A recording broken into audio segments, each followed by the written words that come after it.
మీ మోకాల నొప్పులకు ఎటువంటి సర్జరీ లేకుండా ఎపియాన్ పెయిన్ క్లినిక్ అందిస్తున్న అత్యాధునిక చికిత్స. నమస్తే, మీరు చూస్తుంది సుమన్ టీవీ. నేను మీ కీర్తి. ఏప్రిల్ నెలలో ద్వాదశ రాశుల్లో భాగంగా 1 నుంచి 15వ తారీఖు వరకు వివిధ రాశుల వారికి ఎలా ఉంటుంది మనకు తెలియజేయడానికి మనతో పాటు ప్రముఖ ఆస్ట్రాలజర్ బ్రహ్మశ్రీ నందిబట్ల శ్రీహరి శర్మ గురువు గారు ఉన్నారు. నమస్తే గురుగారు.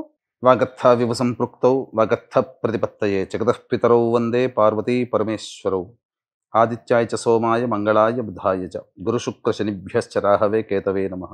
శృంగేరి జగద్గురు పీఠాధిపతులకి కంచి పీఠాధిపతులకి నమస్కారములు తెలియజేసుకుంటూ కార్యక్రమాన్ని ప్రారంభిద్దాం.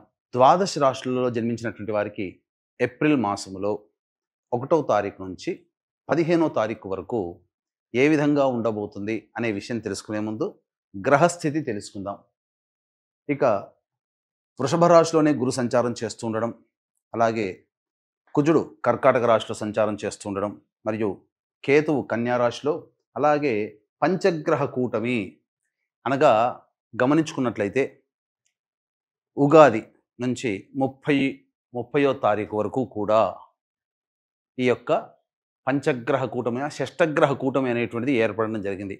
ఉగాది మరుసటి రోజు నుంచి ఈ పంచగ్రహ కూటమి అనేటువంటిది కంటిన్యూ అవుతుంది. కాబట్టి పంచగ్రహ కూటమిలలో భాగంగా రవి, బుధ, శుక్ర, శని, రాహు. కాబట్టి ఈ 5 గ్రహాలు అనేటువంటివి ఈ యొక్క మీనరాశిలోనే సంచారం చేస్తున్నాయి. ఈ కారణం చేత 12 రాశులలో జన్మించినటువంటి వారికి గ్రహస్థితిగతులు ఈ ఏప్రిల్ 1వ తారీఖు నుంచి 15వ తారీఖు వరకు ఏ విధంగా ఉండబోతుందో తెలుసుకుందాం. ప్రత్యేకించి మహిళలకి కూడా ఏ విధంగా ఉండబోతుందో తెలుసుకుందాం. గురుగారు, ఏప్రిల్ 1 నుంచి 15వ తారీఖు వరకు వృశ్చిక రాశిలో జన్మించిన వారికి ఎలా ఉంటుంది ఒకసారి తెలియజేయండి. ద్వాదశ రాశులలో భాగంగా 8వ రాశి అయినటువంటి వృశ్చిక రాశిలో జన్మించినటువంటి వారికి ఏప్రిల్ 1వ తారీఖు నుంచి 15వ తారీఖు మధ్యకాలంలో ఎలా ఉండబోతుందనే విషయం గురించి క్లుప్తంగా తెలియజేసుకునే ప్రయత్నం చేద్దాం. ముఖ్యంగా గురుబలం సంపూర్ణంగా ఉన్నటువంటి జాతకం, అలాగే పంచమ స్థానములో పంచగ్రహ కూటమి ప్రభావము కొంత మిశ్రమమైనటువంటి ఫలితాన్ని పొందేటువంటి అవకాశం గోచరమవుతుంది.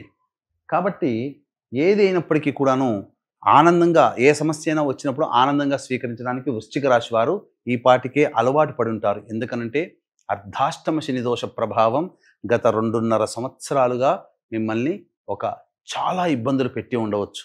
దానికి చర్మగీతం పాడింది అంటే అర్ధాష్టమ శని దోషం నుంచి బయటపడడం జరిగింది. తత్కారణం చేత కొంత యోగమైనటువంటి స్థితిలో ఉంటారు. ముఖ్యంగా రాశ్యాధిపతి ఈ కుజుడు కర్కాటక రాశి సంచార ప్రభావం చేత అనుకూలమైనటువంటి స్థితిగతులు కొంత మారుతాయి. అంటే ఏంటి? ప్రధానంగా ఆస్తి పంపకాలకు సంబంధించినటువంటి విషయాల్లో మీరు జాగ్రత్తగా మెలుచుకోవాల్సినటువంటి పరిస్థితిని సూచిస్తుంది. విదేశీ యానము, విదేశీ విద్యకు సంబంధించినటువంటి వ్యవహారాల్లో విద్యార్థులకి అన్నీ కూడా అనుకూలంగా ఉండబోతున్నాయి. గురువు అనుకూలంగా ఉన్నాడు, కేతువు, మిగతా పంచగ్రహాల్లో కూడా చాలా మటుకు శుభగ్రహాలు అనుకూలంగా ఉన్నాయి. ఈ కారణం చేత యోగవంతమైనటువంటి స్థితిలో ఈ యొక్క వృశ్చిక రాశిలో వాళ్ళు ఉంటారని చెప్పవచ్చు. ముఖ్యంగా చూసుకున్నట్లయితే ఉద్యోగ సంబంధమైనటువంటి వ్యవహారాల్లో మీదే విజయంగా ఉంటుంది. ప్రమోషన్స్ పొందే అవకాశాలు ఎక్కువగా ఉన్నాయి. వ్యాపార రంగంలో ఉన్నటువంటి వాళ్ళు చక్కగా ధనార్జన చేస్తారు. అన్ని విధాలుగా యోగదాయకంగా ఉంటుంది అని చెప్పవచ్చు. ఇక గమనించుకున్నట్లయితే ఈ యొక్క వృశ్చిక రాశిలో జన్మించినటువంటి వాళ్ళకి, విద్యార్థులకి మంచి వాగ్ధాటి, అలాగే జ్ఞాపక శక్తి ఎక్కువగా ఉండడం, అన్నిట్లో కూడాను ప్రథమ శ్రేణిలో ఉత్తీర్ణత పొందుతారు. వివాహం కావాల్సినటువంటి అబ్బాయిలకి, అమ్మాయిలకి శుభ సమయాలుగా చెప్పబడి ఉంది. ప్రయత్నం చేస్తే ఖచ్చితంగా వివాహ సంబంధమైనటువంటి విషయాల్లో మీరు విజయాన్ని పొందుతారు. ఇక ప్రధానంగా చూసుకున్నట్లయితే సంతానపరంగా జాగ్రత్తలు పాటించాల్సినటువంటి పరిస్థితి. అంతేకాకుండా మిస్క్యారీస్ అయ్యేటువంటి అవకాశము ఈ యొక్క వృశ్చిక రాశిలో జన్మించినటువంటి వారికి గోచరమవుతుంది. కాబట్టి జాగ్రత్తలు పాటించండి. వైద్యుల సలహాలు తీసుకునే ప్రయత్నం చేయండి. గృహ మార్పు అనేటువంటిది సూచిస్తుంది. గృహం మార్పు కానీ, వాహన మార్పు కానీ చేపట్టడానికి చర్యలకి అనుకూలంగా ఉంటుంది. తద్విధంగా మీరు ఆలోచనలు చేయడం, అమలు పెట్టడం అనేటువంటి జరుగుతాయి. ఇక లోన్ల కోసం ఎదురు చూసేటువంటి వ్యక్తులకి లోన్లు కూడాను శాంక్షన్ అవుతాయి. అన్ని విధాలుగా ఈ వృశ్చిక రాశిలో జన్మించినటువంటి వాళ్ళు చాలా మటుకు సమస్యల నుంచి బయటపడతారు అని చెప్పవచ్చు. ముఖ్యంగా రాని బాకీలు ఈ యొక్క వృశ్చిక రాశిలో జన్మించినటువంటి వాళ్ళకి వసూలు అవుతాయి. కాబట్టి యోగదాయకంగా ఉంటారు అని చెప్పవచ్చు. ఇక మరి వృశ్చిక రాశిలో జన్మించిన మహిళలకు ముఖ్యంగా ఏప్రిల్ 1 నుంచి 15 వరకు ఎలా ఉంటుందో ఒకసారి గుర్తు చేస్తారా గురుగారు? 1వ తారీఖు నుంచి 15వ తారీఖు వరకు ఈ వృశ్చిక రాశిలో జన్మించినటువంటి వారికి ఏ విధంగా ఉండబోతుందో క్లుప్తంగా తెలియజేసుకుందాం. ముందుగా కాశీ క్షేత్రములో కాలభైరుని యొక్క అనుజ్ఞ మేరకు ఆ క్షేత్రపాలకుడైనటువంటి కాలభైరుని సాక్షిగా ఏప్రిల్ 18వ తారీఖు రోజున మీ యొక్క సంకల్పం నెరవేరాలి. అలాగే మీ కుటుంబ సభ్యుల జాతకరీత్యా మీ జాతకరీత్యా ఉన్నటువంటి దోషాలు తొలగిపోవాలనే ఉద్దేశంతో సంకల్ప సిద్ధి, సర్వదోష నివారణ పూజలు, హోమాలు అనేటువంటివి 1 సంవత్సరం పాటు చేయించడం జరుగుతుంది. దీనికి శ్రీకారం కాశీక్షేత్రంలో పెట్టడం జరిగింది. అవకాశం ఉన్న వాళ్ళు ఈ కార్యక్రమ తదనంతరం కాంటాక్ట్ చేసి ఆ కార్యక్రమంలో మీ గోత్రనామాలు నమోదు చేసుకోవచ్చు. తద్వారా ఏ వ్యక్తికైనా కానీ ప్రయత్నంలో ఎంత గొప్పగా ఉన్నా దైవానుగ్రహం ఉంటేనే ఆ ప్రయత్నంలో సఫలీకృతులు అవుతారు. కాబట్టి ఇటువంటి అరుదైనటువంటి అవకాశాన్ని అందరూ వినియోగించుకోగలరు.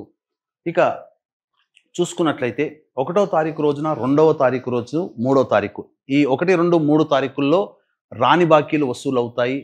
అన్ని విధాలుగా ఆనందదాయకంగా ఉంటారు. ధనానికి ఎటువంటి ఇబ్బంది అనేటువంటిది ఉండదు. మంచి స్థితిని పొందుతారు.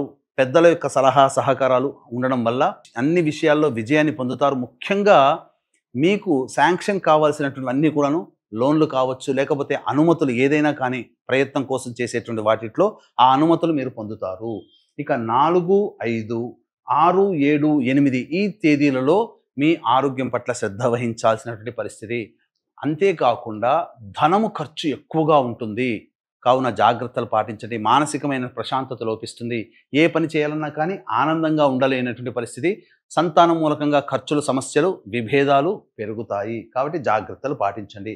ఇక 9, 10, 11, 12, 13 ఈ 5 రోజులలో ప్రధానంగా మీరు ఉద్యోగ ప్రయత్నాలు చేస్తే ఉద్యోగంలో అభివృద్ధి, నిరుద్యోగస్తులకి ఉద్యోగ లభ్యత, ప్రమోషన్స్తో కూడుకున్నటువంటి ఉద్యోగానికి సంబంధించినటువంటి వార్తలు వినడం, తద్వారా మీరు ఆనందంగా ఉంటారు. వృత్తి వ్యాపారాల్లో అనూహ్యంగా మీరు ఊహించిన దానికంటే ఎక్కువగా పేరు ప్రతిష్టలు, ధనాదాయం చాలా చక్కగా పొందుతారని చెప్పవచ్చు. 14, 15 తారీఖుల్లో మాత్రం జాగ్రత్తలు పాటించండి.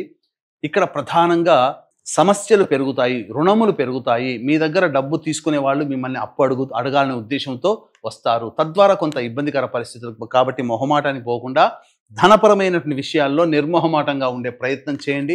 అనవసరమైనటువంటి ప్రయాణాలు జరగబోతున్నాయి. అలాగే నిద్ర పట్టకపోవడం, సకాలానికి భోజనం చేయలేని పరిస్థితులు 14, 15 తారీఖుల్లో ఉంటాయి. కాబట్టి ఏ తర్వాత చెప్పొచ్చేది ఏమిటంటే 4, 5, 14, 15 తారీఖుల్లో ఖర్చులు అధికంగా ఉంటున్నాయి. కాబట్టి జాగ్రత్తలు పాటించండి. ఇక ఈ వృశ్చిక రాశిలో జన్మించినటువంటి స్త్రీలు ప్రధానంగా గతంలో కంటే ఎక్కువగా బాధ్యతలు పెరుగుతాయి. కానీ ఉద్యోగం చేస్తున్నటువంటి వ్యక్తులైతే ఇంక్రిమెంట్స్ అనగా ప్రమోషన్స్ వస్తాయి. కానీ ఆ ప్రమోషన్కి తగ్గట్టుగా ఆశించిన మేర ధనము ఇంక్రిమెంట్ అనేటువంటిది మీకు పెరగదు. తద్వారా కొంత నిరుత్సాహానికి గురయ్యే అవకాశం ఉంటుంది. వ్యాపారం చేస్తున్నటువంటి వాళ్ళకైతే ధనాదాయం చాలా చక్కగా ఉంటుంది. కానీ సంతాన మూలకంగా, సంతానపరంగా జాగ్రత్తలు పాటించాలి. అన్ని విధాలుగా మీరు నిర్ణయాలు తీసుకునేటప్పుడు మాత్రం మీ యొక్క భర్తతో కానీ లేదా మీ పిల్లలతో కానీ సంప్రదించి నిర్ణయాలు తీసుకుంటే చాలా మంచిది. వివాహం కావాల్సినటువంటి అమ్మాయిలకి చక్కగా వివాహం జరిగేటువంటి అవకాశం గోచరమవుతుంది. ముఖ్యంగా తండ్రి గారి ఆరోగ్యం పట్ల, తల్లిగారి ఆరోగ్యం పట్ల శ్రద్ధ వహించాల్సినటువంటి పరిస్థితి. ఈ యొక్క మహిళలకి గతంలో కంటే కూడా బాధ్యతలు పెరుగుతాయి. కానీ ఆ బాధ్యతలకి తగ్గట్టుగా ఆదరణ లభించకపోవడం ఒకంత నిరుత్సాహం. కావున మానసిక ఒత్తిడి, శారీరక శ్రమ అధికంగా ఉండడం వలన ఎక్కువగా మీరు నిరుత్సాహానికి గురవుతారు. ఇక మీరు ఎలా ఆలోచిస్తారు అని అంటే మనకు రాసి పెట్టింది ఇంతే అన్నట్టుగా ఉంటుంది. కానీ మీ ప్రయత్నం మాత్రం వదలకుండా చేయండి. మహిళలకి మంచి జీవితం అనేటువంటిది ఉంటుంది. బొటిక్, బ్యూటీ పార్లర్ రంగంలో ఉన్నటువంటి వాళ్ళు అనూహ్యంగా వాళ్ళకి సంబంధించినటువంటి ధనాదాయం చాలా చక్కగా ఉంటుంది. లేడీస్ గార్మెంట్స్, అలాగే క్లాత్స్ స్టోర్స్ నడుపుకునేటువంటి వాళ్ళు, సౌందర్య ఉత్పత్తుల అమ్మకాలు చేసుకునేటువంటి వాళ్ళు, చిట్స్ వేసుకునేటువంటి వాళ్ళు మాత్రం లాభపడతారని చెప్పవచ్చు. అన్ని విధాలుగా ఆనందదాయకమైనటువంటి పరిస్థితి ఈ వృశ్చిక రాశిలో జన్మించినటువంటి మహిళలు పొందుతారు. సంతానం కోసం ఎదురు చూసేటువంటి వాళ్ళు సంతాన నష్టం తప్పదు. కావున జాగ్రత్తలు పాటించండి. అన్ని విధాలుగా యోగదాయకంగా ఉంటారు. వైద్యుని సంప్రదించండి. ఇక ఈ యొక్క వృశ్చిక రాశిలో జన్మించినటువంటి వాళ్ళు సమస్యల పరిష్కారం కోసం ప్రతిరోజు కూడాను సుబ్రహ్మణ్య భుజంగ స్తోత్ర పారాయణం చేస్తూ ఉండండి. వీలు కుదిరినప్పుడల్లా అమ్మవారి దేవాలయాన్ని దర్శించుకోండి. అలాగే ఈ యొక్క విశ్వావసునామ సంవత్సరం పాటు కూడా ఈ ఒక్కొక్క క్షేత్రంలో మీకు సర్వదోష నివారణ సంకల్ప సిద్ధి హోమాలు అనేటువంటి జరపబడతాయి. దీనికి మూల కేంద్రం మాత్రం కాలభైరుని యొక్క అనుజ్ఞ మేర కాశీక్షేత్రంలో ఏప్రిల్ 18వ తారీఖు రోజున మొదలవుతున్నాయి. కాబట్టి అవకాశం ఉంటే ఈ కార్యక్రమంలో నమోదు చేసుకునే ప్రయత్నం చేయండి. అంతా శుభమే జరుగుతుందని చెప్పవచ్చు. చాలా సంతోషం గురుగారు, ధన్యవాదాలు. సర్వం శ్రీ ఉమామహేశ్వర పర బ్రహ్మార్పణమస్తు.